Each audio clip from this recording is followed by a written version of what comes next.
The staggering growth in Europe of solid urban refuse has brought about the need for a reduction both in quantity and in volume so as to avoid burdening the community with further environmental problems. Moreover, the harmful nature of domestic refuse due to the sewage present in the percolate, a mixture of toxic and harmful substances that are highly polluting, and the production of biogases with their unpleasant odor has driven legislators to produce new laws obliging public and private companies engaged in refuse disposal to render solid urban refuse innocuous and hygienic before storing it in tips.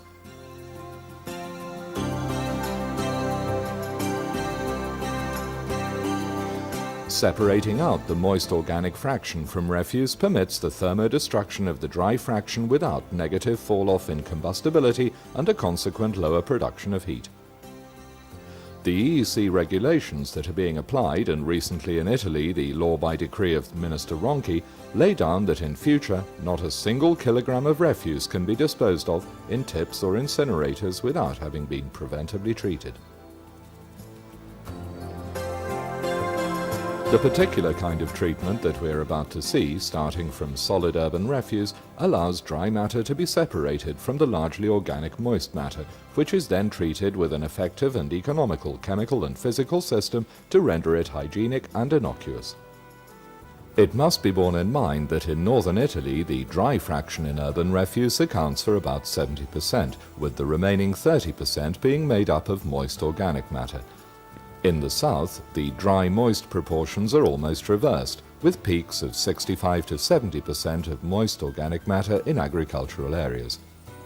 ICOM has designed and perfected a plant capable of treating 1,200 tons per day of refuse and as much as 800 tons per day of the moist organic fraction of solid urban refuse.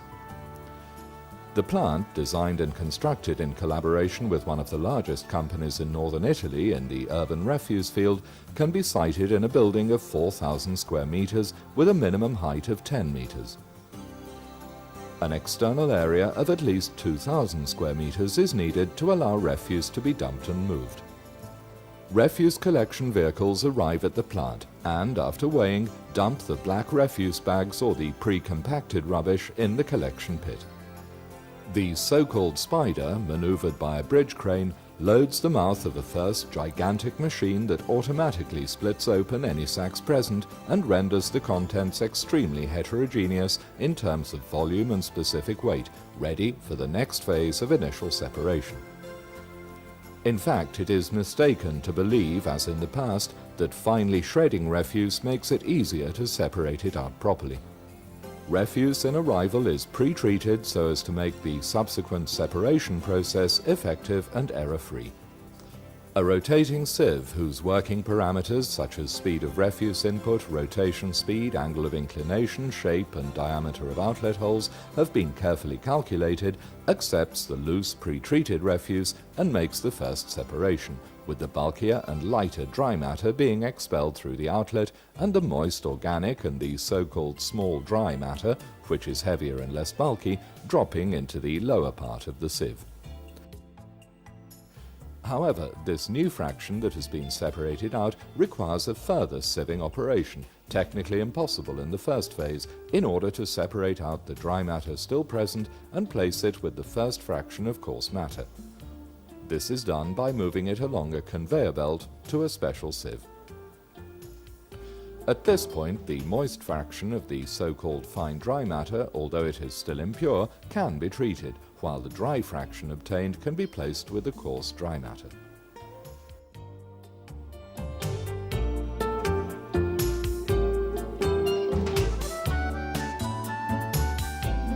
The moist organic fraction is moved to the transformation and treatment area on a conveyor belt and is fed into special machines that treat the organic matter so as to make it possible to mix and homogenize it with the chemical transformation products. In this same machine, calcium oxide and Orstab 5100 are fed in together in the direction of the mixer. The organic fraction that has in this way been dehydrated and rendered hygienic is taken on conveyor belts to another machine that reduces it into two further fractions to facilitate the separation of small dry matter. The fraction with dimensions greater than 10 mm, made up of plastic, wood, paper and mixed material particles, small dry, is taken to the collection point for the dry matter already produced. The fraction made up of particles smaller than 10 mm, composed exclusively of organic refuse that has already been treated and rendered hygienic, is transferred into a covered impermeable atmosphere to favour and complete the chemical reaction taking place. Let's now look at the chemical physical transformation mechanism that works on the refuse. The role of the oxide is to change the organic pH level to avoid decomposition of the refuse that would lead to acid fermentation, and the process of protein breakdown with removal of the nitrogen present is accelerated by the formation of ammonia and ammonium hydrate. The persistence of aerobic conditions is also favoured, to avoid the anaerobic fermentation that is the main source of foul-smelling fumes, which are mostly composed of mercaptan, caproic acid and cadaverine. Stabilization is also accelerated by a perceptible increase in temperature due to a strongly exothermic chemical reaction, which also helps the destabilization of the chemical products contained in the Orstab that already have high ionic instability. The presence in the Orstab 5100 of several natural macromolecules gives the product a draining effect on the toxic compounds present in large quantities in the refuse.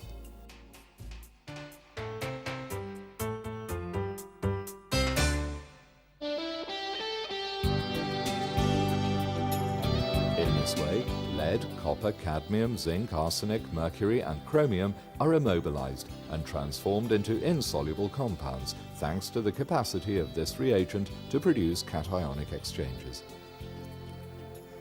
Natural silicoaluminas are also present in the mixture, and these have additional action on many insoluble compounds which are removed by the decomposition process and then fixed. The calcium oxide can be dosed in different weight proportions according to environmental and seasonal conditions and the nature of the refuse. During all treatment phases, routine checks of certain essential chemical physical parameters must be carried out to guarantee each phase of the process of rendering the refuse innocuous and stable. The first checks naturally concern the machinery. Indeed, only efficient separation, mixing and homogenization operations can ensure optimum standards for the process on an industrial scale. During the biochemical reaction phase, temperature and humidity are checked several times using thermometric and conductometry probes that allow measurements to be made directly inside the plant. Periodically, samples of matter are extracted by the chemist in charge of the process. In these samples, pH levels and decomposition are measured, and the eluates are analyzed both in acetic acid and in a carbon dioxide flow in order to monitor the correct evolution of the encapsulating reaction on the variable concentration of toxic elements present in the refuse.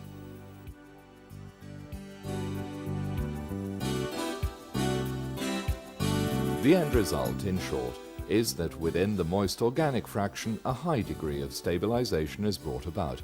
The substances that normally fill the percolator refuse in tips with toxic or harmful matter are rendered innocuous, and the material is made hygienic by the high temperatures that ensure, together with the help of absorbent chemical substances, a significant loss of humidity.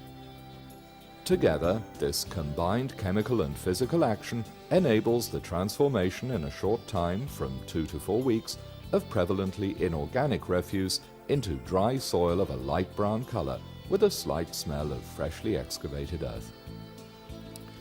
The end product shares the characteristics of muds admitted for agricultural use according to several sets of regulations, which are the Interministerial Committee ruling of July 27, 1984, Law No. 748 of October 1984 and successive integrations, Legislative Decree No. 99 of January 27, 92, Lombardy Region Ruling No. 5/40516 of August 5, 93.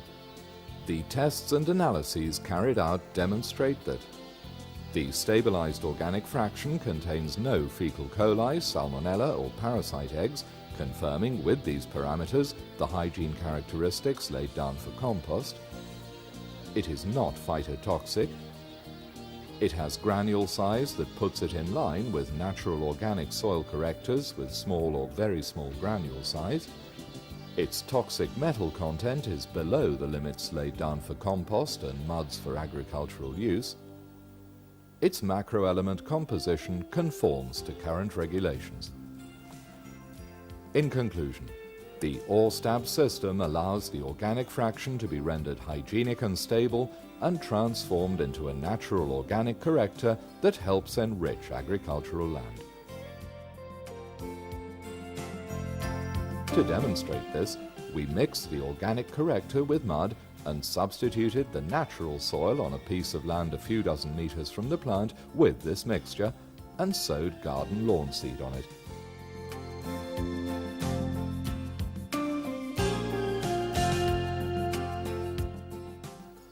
And here, after only a few days, we can see vigorous tufts sprouting, with the color that typically comes from the use of the best fertilizers.